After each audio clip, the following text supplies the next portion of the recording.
So, Teacher Mlu, we've been getting a lot of questions about the NBTs. So, I think the best way to answer them is just first explain to us what are the NBTs, and then we'll get into the individual questions that the students have asked. Okay. Yeah. So the NBTs are what we call the National Benchmark Test, right? I can talk about the history of it, but I won't delve much into it. Students don't really need to know that much. Ne? So what happens is that for specific courses, and guys, you need to do the homework yourself. I won't count which courses require NBTs. It's different for every university, right? Some universities would say, look, we want to know what is your level of competence in mathematics, right? Now, people think maths is about numbers. It's not about numbers, it's about methods. It's about being methodical, developing the principles that we use in mathematics, right? That we use to solve, mathematical questions. Now, the question is, do you know how to apply those principles? That's why the NBTs, you will actually write NBTs without a calculator. That's very important. Sure. So which means that you need to know your mathematical skills. For instance, how do you add fractions, right? How do you work with ratios? How do you solve, specific mathematical questions, right? So what happens is that other courses at specific universities require you to actually write NBTs, right, as a base assessment for entry. So it doesn't matter, even if you come with, level 7s throughout, all your subjects. But if you haven't written an NBT exam, then they would not qualify you for entry into that particular course. So it's important for you to find out. And guys, I will say this again. That's why it's important, right? At grade 11 already, I would even say at grade 10, for you to find out the specific course that you want to actually qualify for. Does it require you to write an NBT? And if it is, then you need to find out. By the way, we've got a course for NBTs that we also offer, right? Okay. If it is that it requires for you to write an NBT, right? Then you need to know what is the content of NBTs, right? There's a lot I can say. So there are two exams that you complete for the NBT. There's the MAT exam, right? This is for those who want to study courses that have some mathematics, into it. So that's the first one. It's compulsory, right? For those who want to go into courses such as engineering, such as medicine, who want to go into medical school and other courses, right? So they would be required to complete what they call the MAT exam, right? And then there's also what we call AQL. This is the quantitative literacy as well as arithmetic literacy, right? So in this case, what that is for is just firstly, basic level maths, application mathematics, right? It's arithmetic literacy, literally as the word describes itself. We want to make sure that you can work with, exchange rates, things that are used on a daily basis, but that involve numbers, right? And then secondly, you've got your quantitative literacy, right? In this case, this has to do, in fact, quantitative literacy has to do with, mathematics, by the way. And then you've got also language proficiency. This is just to ensure that you are competent enough in using, language, the English language. I think most of us, use English as a medium of instruction, right? You have to know what happens in terms of your NBTs. But as I said, it's important for you to find out whether it is something that you would require for the specific course that you want to qualify for. Sure. And then, so what happens if you don't do well in your NBTs? Well, if you don't do well in the NBTs, it means that you won't be able to qualify, right? for the specific course. As I said, you can pull out 7 level 7s for that specific, and it qualifies you in terms of your APS score. But by virtue of not having an NBT or not having submitted an NBT result, then you would not be able to gain entry. So it is important. Find out if the course requires NBT, and please make sure that you submit your NBT results as early as possible. So in NBTs, are we writing them in grade 11 or do we write them in grade 12? You may write them in grade 11. It is allowed for you to write them in grade 11, but more specifically, they are required for grade 12. Now, let me just make an example. For people who are looking to apply for medicine, medicine is actually one of the courses that actually close quite early, for if you want to apply for medicine, right? So what happens is that I think they close in May. So if you haven't submitted your NBT results by then, chances are that you might not be considered, right? Because by then they would have actually sealed the amount of people, they would have reached their quota by then, right? And I think that's why people always find it difficult. They say, no, I've been applying for medicine. The problem is that they leave it to too late, They submit their NBT results. Now, for me, if you're going to be studying medicine, what is really, really important is that I need to know that you're a kind of person that is disciplined. And that's why I think they put all of these systems in place to know that the people that are applying, are they prepared? Are they, did they do their homework, right? Did they find out what their entry requirements are? And so that is quite important. So to answer your question quite shortly, right? If you did not submit your NBT results, unfortunately, for that particular course, you may not qualify. Great information.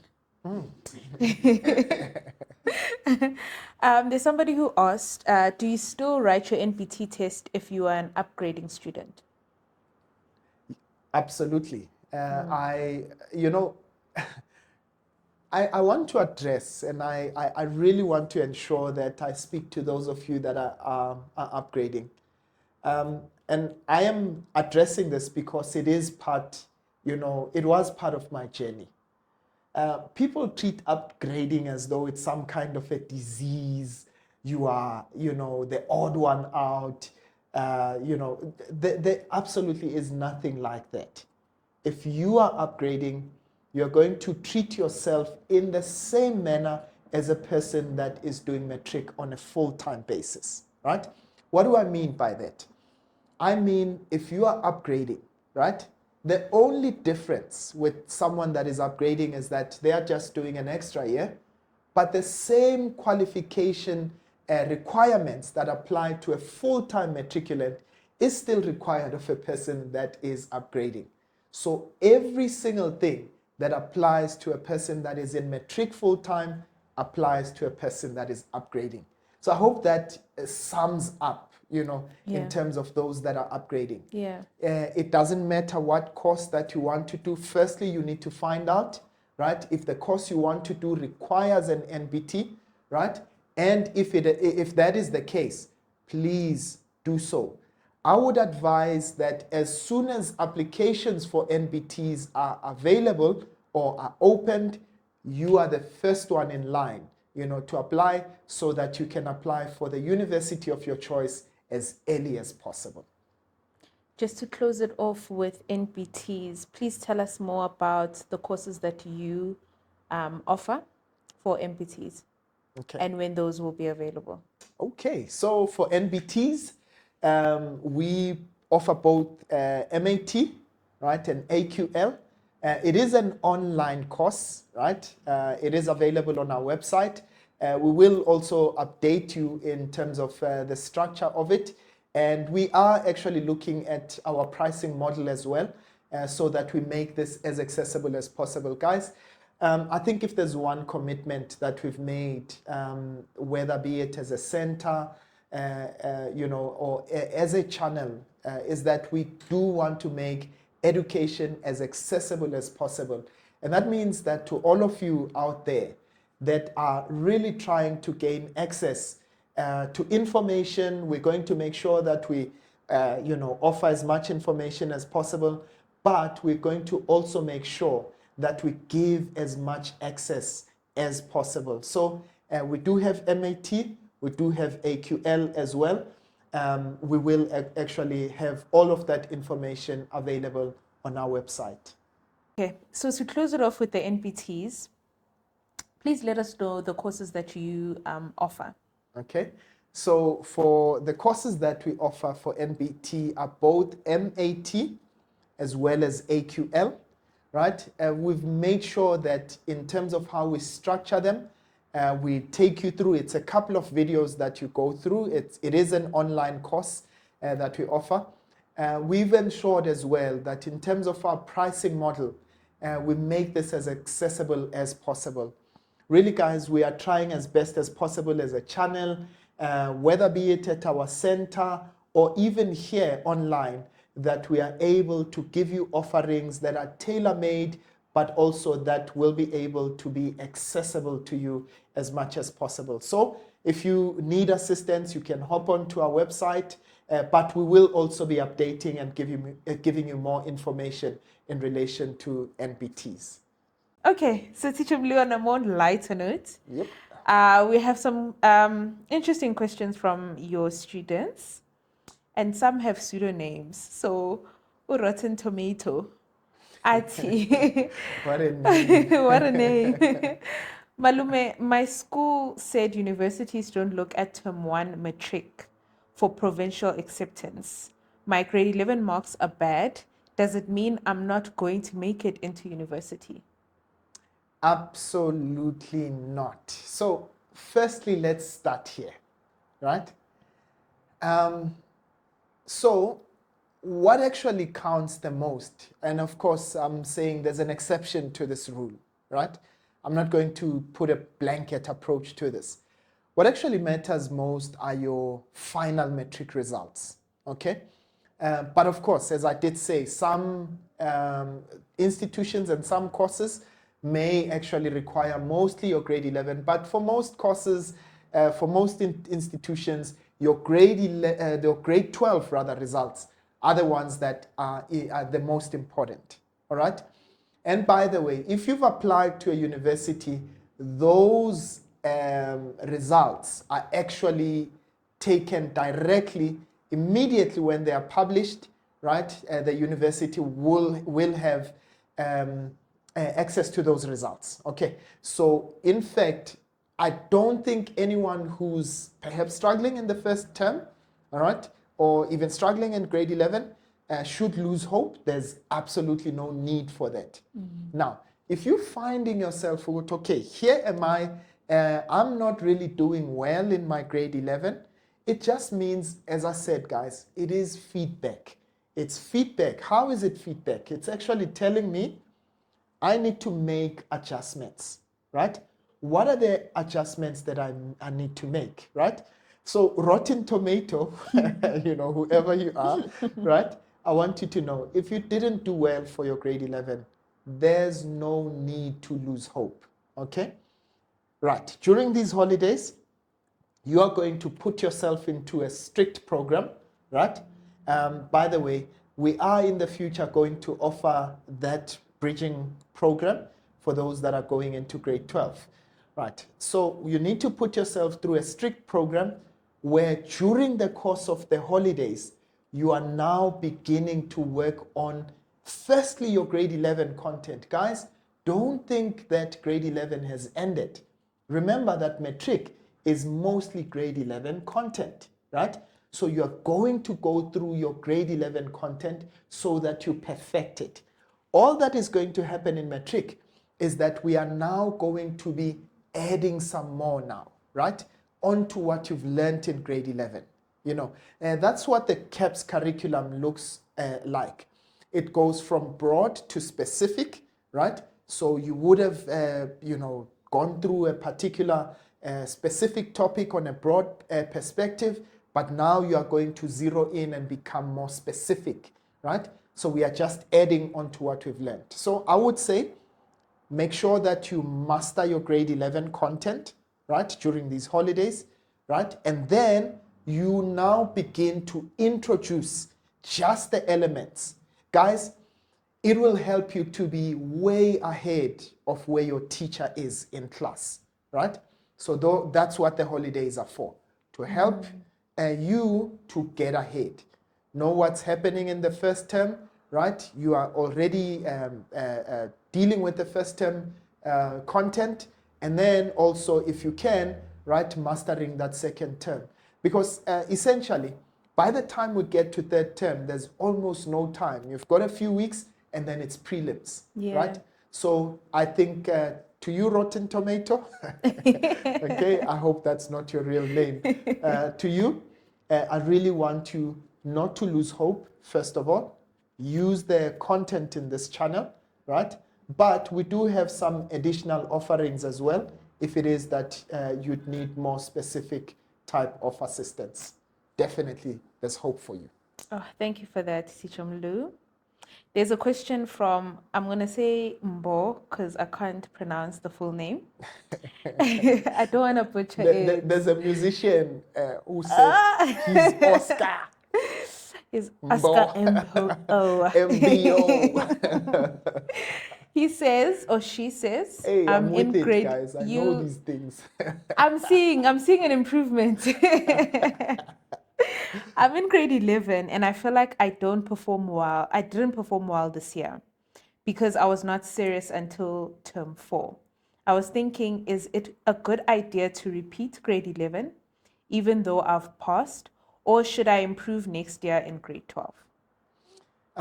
First of all, I don't think that the school would actually allow you to do that.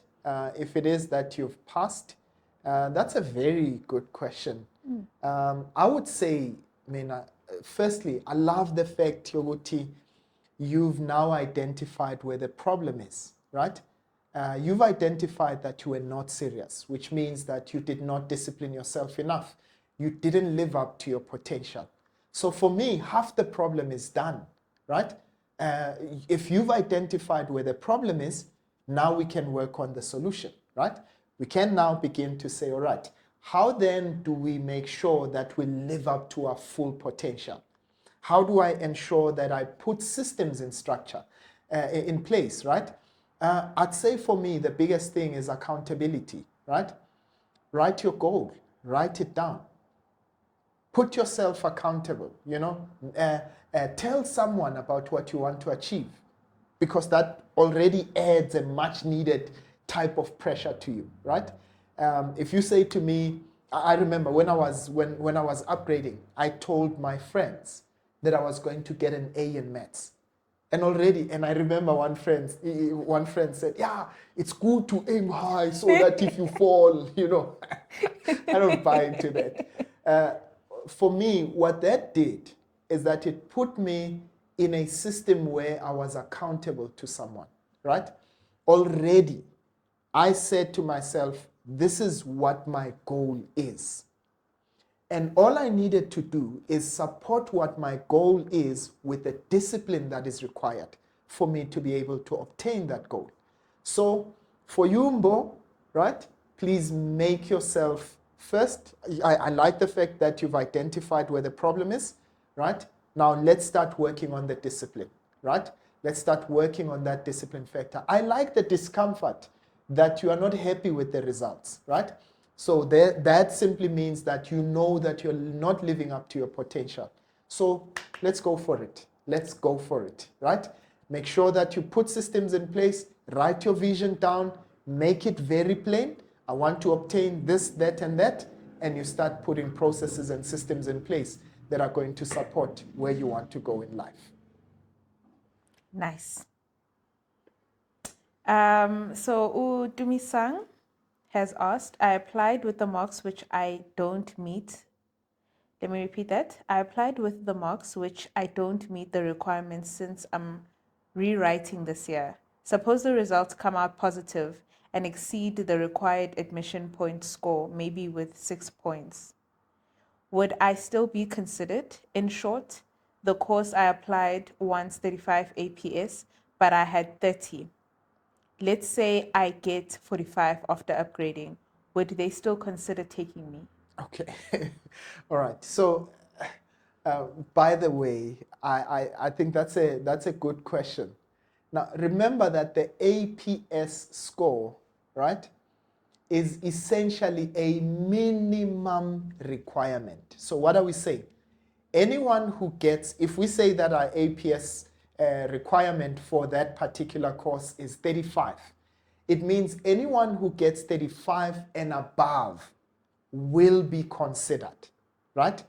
Now, the thing about it is that sometimes you can get 35 and only to find that as they are absorbing people in, right? The people, and that's why I don't want you to use APS as your, the minimum APS score as your baseline, right? Make sure that you aim for way above the required APS score. Because by the time, let's say if the minimum APS is 35, by the time they get to 38, you find that they already have the required number of students. Then it means that you still don't make it, right? Because you're at 35. So make it a point. It's a good question, right? Dumisang, I want you to know, please, if you make it to 40, great, right? Because then it means that you will definitely be able to qualify. So remember that APS is simply just the minimum that is required. Sure. Thank you. Hi, Malume. Please advise me about what I should do next year if none of the universities accept me and I have nowhere to go, yet NSFAS accepted me. Please give out advice because honestly speaking, I have lost hope since some universities have already started rejecting me. Okay, I think it would be nice to have context, to what they are asking. Now, firstly, it depends on once you complete your matric. There are a couple of options, lots of options, right? Number one is, do you want to go to a traditional university and study for what is a traditional course, right? Number two, people choose the route of entrepreneurship, right? So in this case, you want to start a business. Guys, all of these options are available to you, right? Some choose the route of entrepreneurship. You learn, I'm just making an example. Let's say you learn a skill, right? Let's say you learn photography, right? And then you start now doing photography just as a hustle, right? But then you might want to develop yourself even further, whatever the case may be. So that's the second one. Entrepreneurship is an option. Thirdly, if no university has accepted you and you want to go to university, that's something that you want. And by the way, guys, we are coming up with what will be quite a flagship program that we have at the center, and that's called the Grade Up program, right? That's for people that want to upgrade, but not only just maths and science, but we will be looking at other offerings as well. I think we'll give more context a little bit later about the Grade Up program, but that is something to consider. So upgrading is an option, right? But for some people, they want to go directly into the job market. Now, of course, if you are in South Africa watching this, we understand that there's quite a limited number of job opportunities that may be available, as a matriculant. So I think getting a skill with your matric might be something that you might want to look into. But there is quite a number of options. And, for some, they just decide to take a gap year. It really is up to you. For me, at the end of the day, it's sitting down with yourself and saying, where do I want to go? And now once you've kind of decided on where you want to go, right, which route do you want to take, then you can say, okay, what steps do I need to take to get there? And essentially that will inform the decision that you want to Definitely. take. Austin asks, he says, hey there, I got 98% for my grade 11 paper 1 physics, but for some reason I always complain about the 2%. If you're like me, a perfectionist, remember that no one gets 100% in life. Mental health is so important. What would you want to say on top of that? Oh, Austin, I love your question. My goodness. My goodness, what a good question. I think the weird thing is this, that in life, for some odd reason, we always wire towards the negative, right? Exactly what Austin has said, right? That we are looking at, the results. You're wondering what happened to the 2% instead of the 98% that you got, right. So for me, I think it's about just intentionally changing your framework. Now, I'm not saying that people shouldn't espouse or aspire for perfection, right? But to his point, right? No one is perfect, right? So that, but to protect your mental health, you need to ensure that you encourage yourself. In fact, that firstly, before you even, I've learned this concept of dancing in the rain, okay? And where this comes from is, I remember I read a book years ago that spoke about a particular tribe that always used to pray for rain, right? And they used to pray for this rain. And eventually, one of the seasons when they were praying for rain, they eventually get to a point where the rain actually comes, right? But what they needed to, or what they used to do is they used to dance in the rain as a form of celebration, right? So I think for me, that's one thing that we need to teach ourselves, to dance in the rain. Now, Austin, let's talk about your results. Perhaps you were pushing yourself and saying, I want to get 95%. I'm just making an example with that, okay? I wanted to get 95%.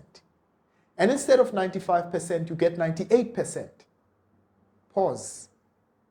You need to dance in the rain because you've attained your goal, right? You've attained far much higher than anyone else has, right? Or in this case, what you actually placed as a goal for yourself. Learn to celebrate small wins. And by the way, let me not make this take this to the extreme. To someone else who may be performing, maybe they were not performing as well as they wanted to, right? It's important. If you wanted to say, look, I want to move from a level 3 and I want to move to level 4, right? It's important for you. Once you get to that level 4, it doesn't matter how closely it was, right? How close it was. Once you get to that level 4, it's important for you to pause and celebrate. It's important for your mental health. It's important as well for your self-esteem. It's going to boost your morale, but it's also going to help you, get the necessary impetus to push yourself even further. So, Austin, I really want you to learn to celebrate every single win. Every single win counts. Calvin asks, how should I approach applying for bursaries and scholarships, and which ones do you recommend? Ooh, bursaries and scholarships. Yes. Now, for me, I remember when I was upgrading, right? Because I've told the story before, but I'm still going to tell it again. When I was upgrading, there really was no method to it. For as long as a company was offering, right, what I wanted to study for, right, I just applied. Now, guys, you think about it. Let's apply the law of probability. How do I increase the chance factor of being considered for a bursary, right? You apply for more. You apply for as many times as possible, right? Different organizations are offering different bursaries. You can go for your study trust. They usually have a portal where they've got different types of bursary schemes. You can go to StudyWise. There are different organizations that give that. So apply to as many as possible, as many as you can, right? And eventually, once you get feedback, you probably will find that several of them maybe might consider you. Now, that's also an advantage because it means that you'll be going for different interview processes. For me, I think what that helps with is the skill of communication, right? How do you package yourself, right? Maybe you might flunk the first interview, right?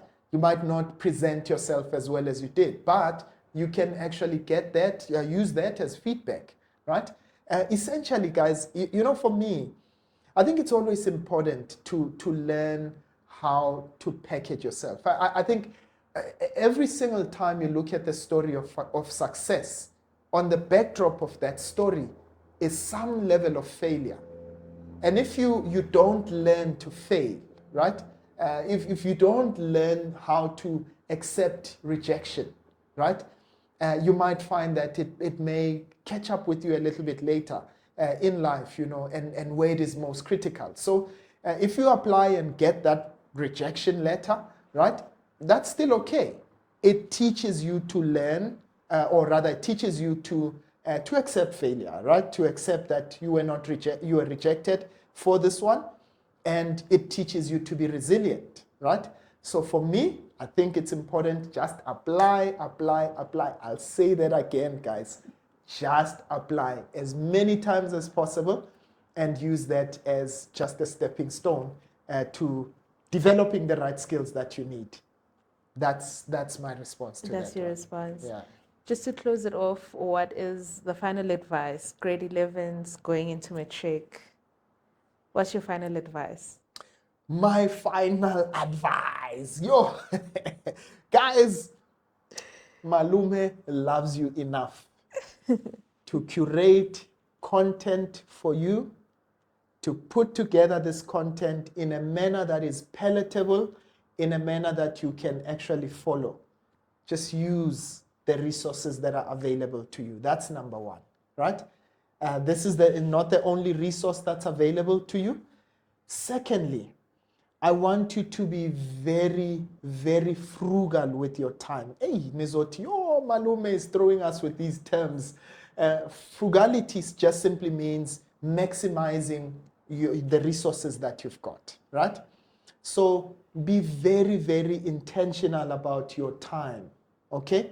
Going into grade 12, in fact, going anywhere in life, the one thing, you know, people always talk about money, right?